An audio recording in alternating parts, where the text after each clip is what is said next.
Hello, I'm Sheila Jones of Mrs Jones Cakes in Glasgow and welcome to the kitchen.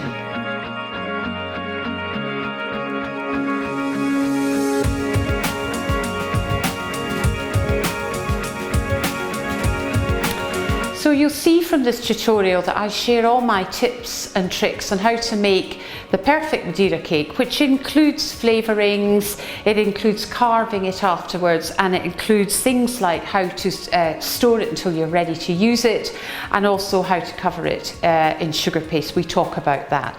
So let's not muck about, let's get on and bake it.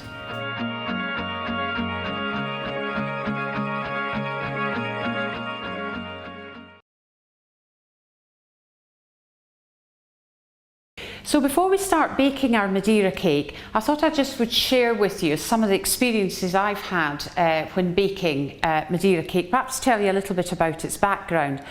So this is Madeira cake that you would buy on the island of Madeira, and actually they call it a honey cake, and we call it Madeira cake because it comes from the island of Madeira. But it's actually nothing to do with the white or the soft white Madeira cake that we know in this country.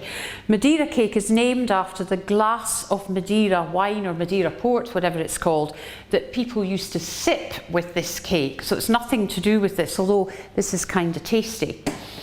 So Madeira cake can be quite difficult to make, and I think it's easier to make if you're doing it in shallow tins rather than all in one. But any recipe you look at, Madeira cake is baked in the one tin. So just to show you the type of thing that can go wrong is this, and perhaps to some bakers this isn't wrong, but actually yesterday I baked this off and it's got quite a hump on it. And that is because the heat of the oven pushes up through the cake tin and just pushes it upwards, and then you get this lid or this hump of something on it. Now to me this is a complete waste because you're going to have to carve that off to make it level, and either I eat it, which is not good for my waistline, or it ends up in the bin. So what we're aiming to do today is try and get a nice, as flat a cake as we can possibly get. It might not work, but we might get a slight dome, but I can live with that. But this for me yesterday really wasn't acceptable. The other good thing about Madeira cake is, because it's a firm bake and it's great for carving, it's a great cake for adding flavourings to, like vanilla extract, cherries, again almonds, and I'm going to give you all the special flavourings that you can add to it. If you look at the sides here, it hardly shrinks away from the side of the tin.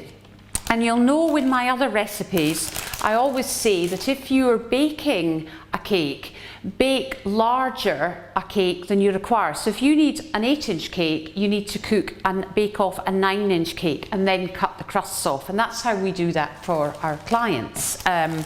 Not for the family, but that's how we do it for the clients, so that you have a nice smooth edge which is easier to decorate. And also I think it looks really nice when you cut the hotel or the event, cut into it, you get that lovely smooth edge. But you don't need to do that for Madeira cake because actually it's kind of soft and it's quite straight. To be honest, I would cut the crusts off here, but only just a little bit. But I'll just share that with you about how good this cake is. It feels quite solid as well. And I would also be using things like sugar syrup on it when I was layering it. But again, I think that's a personal choice. Now, when it's cooked in the one tin, as you can see, that's quite deep. So that's 3.5 inches or something. My tins are 3 inches. And again, it's a good quality tin by the company called Invicta.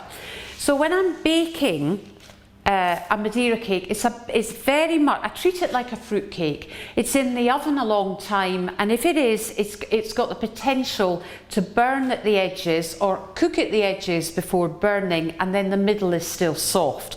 So with the cake tin, you know that this cake, because it's deep, is going to be in the oven for at least a couple of hours.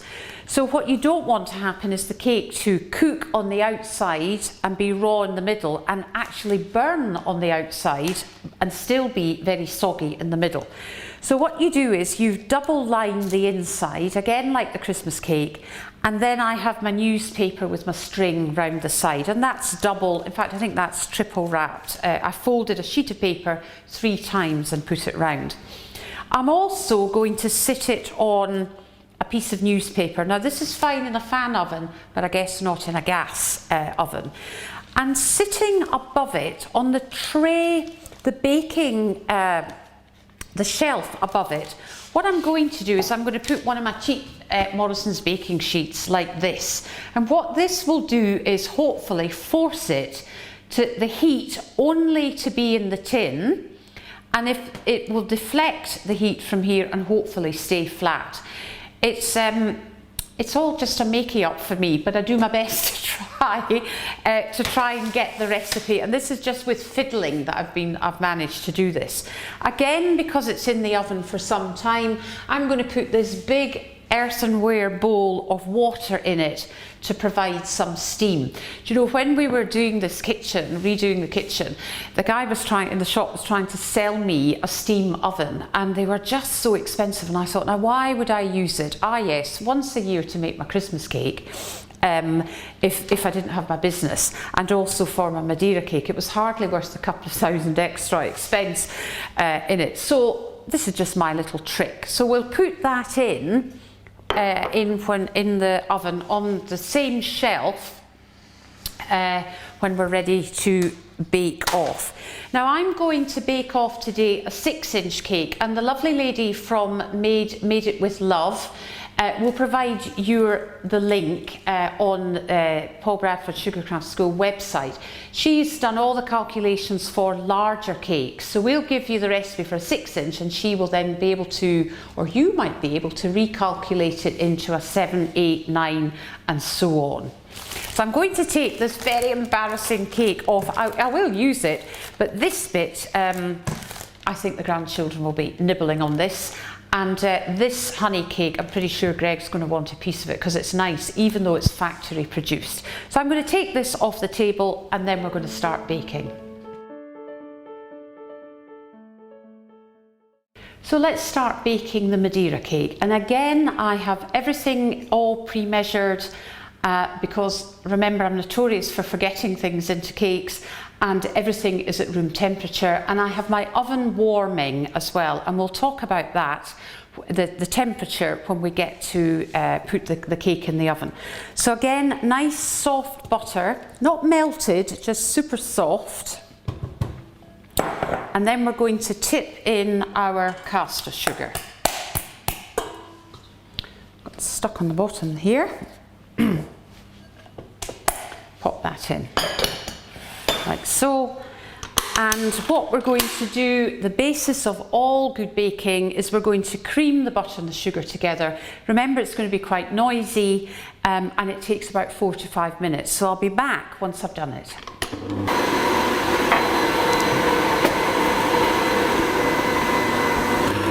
There we go. So that looks nice and soft and nice creamed in. So now what we're going to do is add our eggs. And as usual, I always crack my eggs into a measuring jug. I give them a light beat just to break the yolks and mix it all together. Don't go over the score. And what it means is that I can hold it here as it pours. Indeed, you can hook it onto the edge of the bowl if you like. It saves your hand getting tired.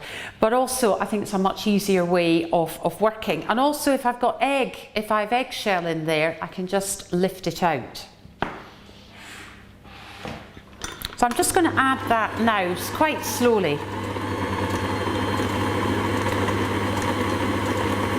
There we go. Oops, that was quite a lot in there. What you don't want to do is overbeat this egg. You want it well mixed in, but you don't want to overbeat it because you've added a lot of good air while you're creaming the butter and the sugar.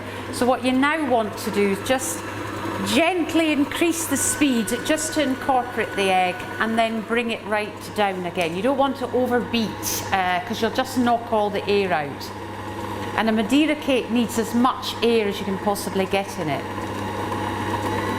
Oh, that was a big lump.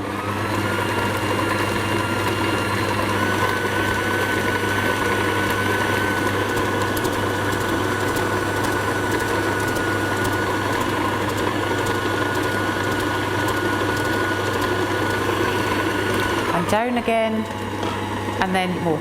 Delia Smith adds 1 teaspoon at a time, which is actually the right way of doing it, but you know, sometimes you don't have that time. Oh, I hope she doesn't hear that. I'm in big trouble.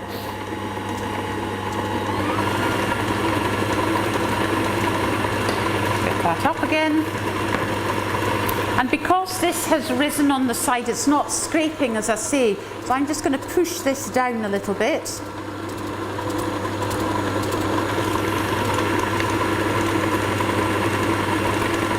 I'm going to add some more egg.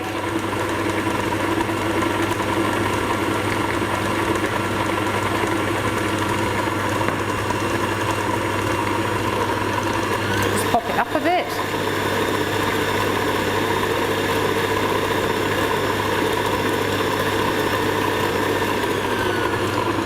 Add some more.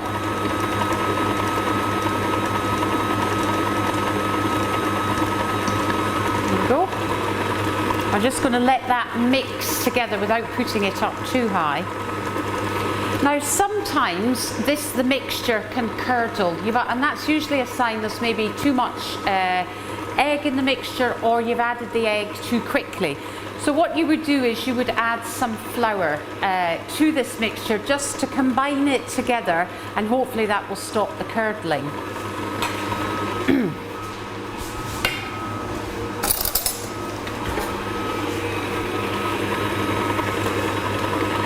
So I'm just going to add some flour. I'm only adding that much to it.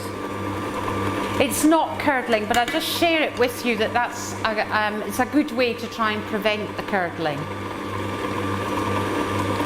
And it kind of changes consistency. And then I'm just going to add some more egg. So this is the type of pouring that you should be having, really slowly, till it goes in.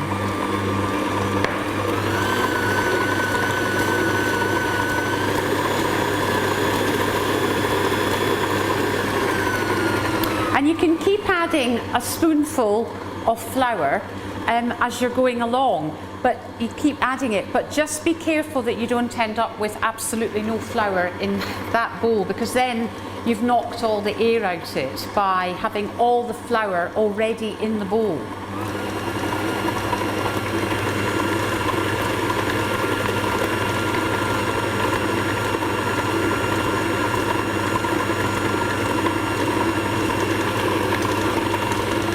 Nearly there.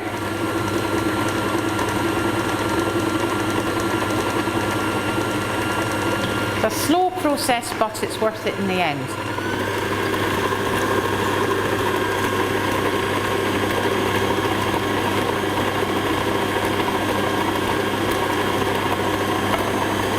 There we go. And what I'm going to do now is it goes up a fraction just to mix in.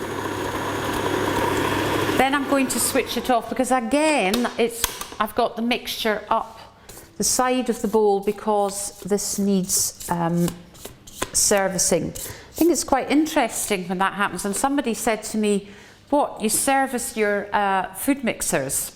And I didn't think anything of it, particularly when I found that wee man in town.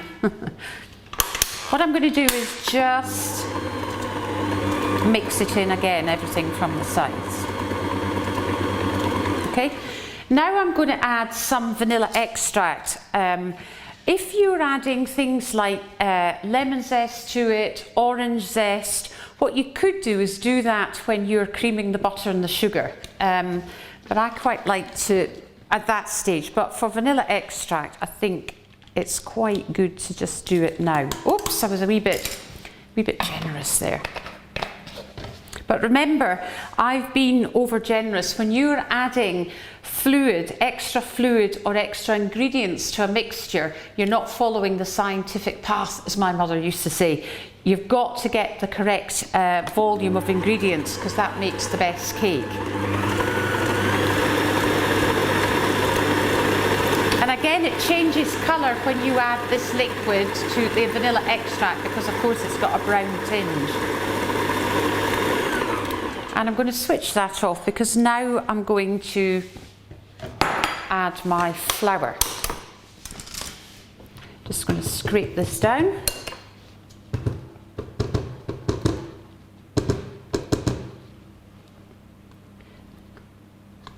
I don't like any waste. And also, if I just threw this in the sink, covered in some of the batter, it reduces the volume of your cake, and you need everything that you've got together. Another scrape down, and then I'm going to pop this towel. I have to tell you that this towel is ever so slightly damp so that it doesn't move around. So I'm just going to take all this off the table, make it easier to work. And now I'm going to add my flour. Now, I was always taught by my mother that you use equal amounts of, for Madeira cake, equal amounts of unsalted butter, caster sugar and self-raising flour. But you get the stiffness of this sponge, which is what you're looking for carving, by adding half that amount of flour. So if I've used 175 grams of self-raising flour, I'm adding half that in plain flour. And again, we'll give you all the recipes. And as I said before, that lovely lady from Made It With Love has done all the calculations for you if you want to have a larger cake. And this is the 6-inch. So remember, I am adding my flour, and I'm going to add both of them together, plain and self-raising. I'm going to hold my hand still, and I'm going to tap the sieve against my hand, and I'm keeping it quite low down, not up here, because it'll just go all over the work surface, and I'm not tapping it. I'm tapping it with my hand. It's much easier to keep your hands still and do it this way. A wee workout for the bingo wings. Greg probably doesn't know what they are. Got a few lumps here. There we go. And I'm done. Now what I'm going to do with my spatula is I'm going to do S movements or C movements, and this is so that the mixture combines, and I'm not beating it because you're now adding flour to quite a fluffy mixture and you do not want the air to come out it. So I'm just going over, I'm going right down to the bottom of the bowl, and actually I'm going to move on and use my larger spoon with the holes in it, the slits in it, so I can get right down into the bowl. Now it's quite a thick, turning into quite a thick mixture, so that's what we're looking for.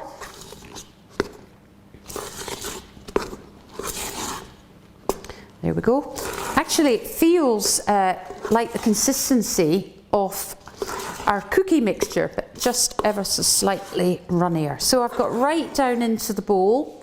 Also, you just need to be careful that in the spoon, sometimes you get some flour trapped, but none of that today. Just going to scrape this down. And then I'm going to pop it into this tin. Now this is where one of my other secrets, or not a secret really, a tip happens. I'm going to put it in the tin, so it's quite gloopy. Really scraping down so you've got nothing left in the bowl. And as I said earlier, you know, if you were adding your citrus fruits or your cherries, this would be the time that, well, this would be the time you added cherries, nuts, walnuts, that sort of thing.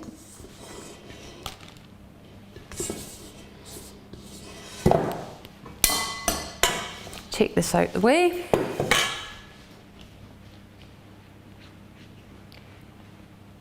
Right.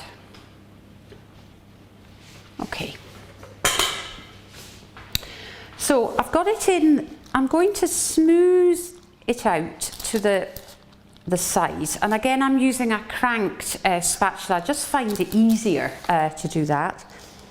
I've got it right out to the sides, but to try and prevent it rising and getting that awful dome I successfully managed to get with ease yesterday, what I'm going to do is I'm going to make a dip in this cake in the batter so that I can see the bottom of the tin. So I'm just going to take, you could use a spoon for this, but you know, this spatula is fine.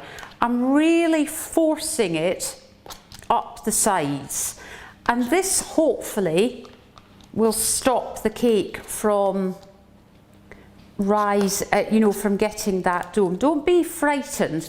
Now, under normal circumstances, if this was my vanilla sponge, for example, you wouldn't be doing that. You just make a gentle dip in the centre. But with this, you really need to see the bottom of the tin, and it's like a giant ring donut, okay? That's the kind of look that we're after. Looks a bit better.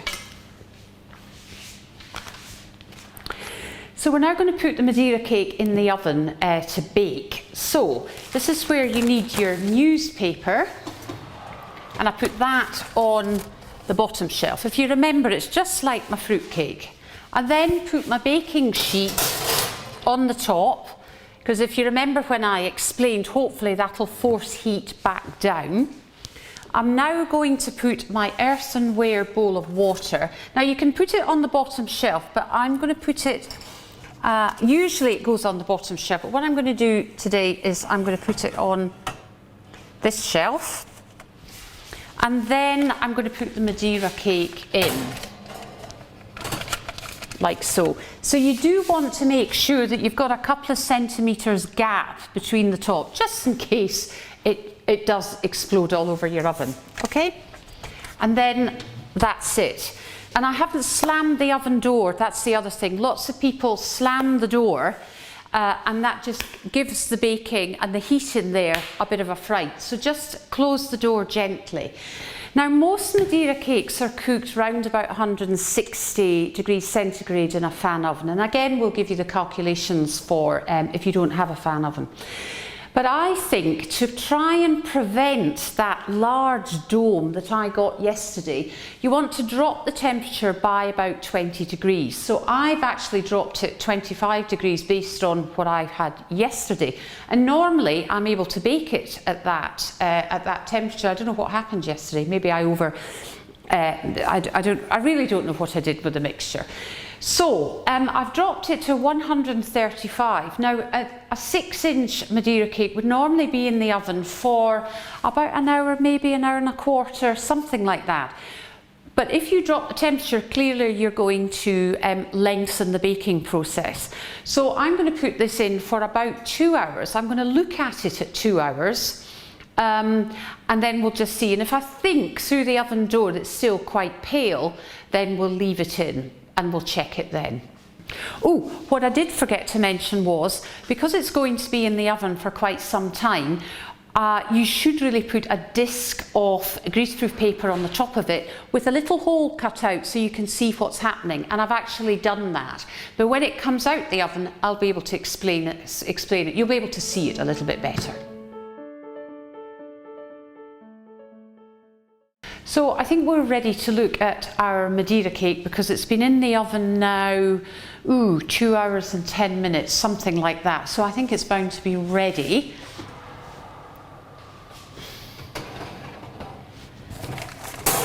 There we go. Now what I'm going to do is, I'm going to test it. Now I wouldn't normally take it out the oven to test it, but this, for the purposes of filming, I will.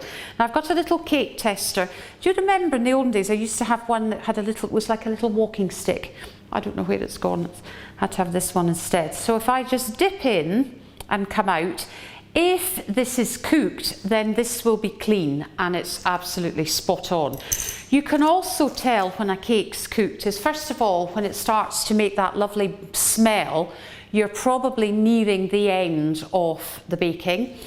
And secondly, if it's starting to look like it's come away from the edges of the tin, then it's ready.